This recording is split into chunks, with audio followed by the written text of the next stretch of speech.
dalila sikugo duuɓi 34 ko jam'iya RDPC waɗirama kawritirle feere waɗama ha berniwol Mayo Darle e non ha lycée de Malang ha ngawdere lamba 3. Ummatoje berniwol Mayo Darle ɓe ummi nokkuje feere ha nder arrondissement de Mayo Darle ɓe yalɗiri ha hande suudu siyasa berniwol Mayo Darle e non hawtade be ardaniɗo jam'iya RDPC Mayo Banyo Centre Alhaji Aliyu Dewa non hawtade be merjo berniwol Mayo Darle Hajja Dadda Fadima to yaldiri non ummatoje ɓe ɗo seyi be hande yiigo kuuɗe tilimɗe ɗe commune Mayo Darle ɗo huwana ɓe ha nokkuje maɓɓe non bo ɓe umrama Aliyu Dewa umri ɓe no hande ko moye windita ha ɗereji suɓol nga ɓe ndena cuɓi garoji ɓe efti alkawal ɓe suɓan cuɓi garoji ɓurano ɓe mboyi no suɓugo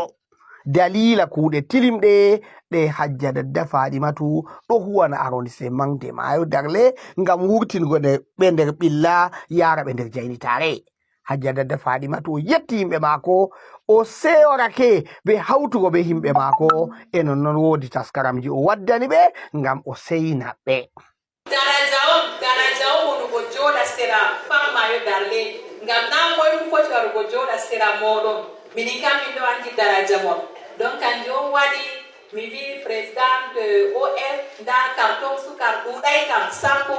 o wara o laara ko morceau rowɓe je heɓi ummi wari hande ɗo ngam min ɗo andi julɗon ha Karen julɗon ha Suumay ɗon nder Suumay ha ngawdere 3e président section en feere ɓe jam'iya RDPC ɓe yalɗiri ha lycée de Malang non hande ɓe ngaɗi julde nde ha ton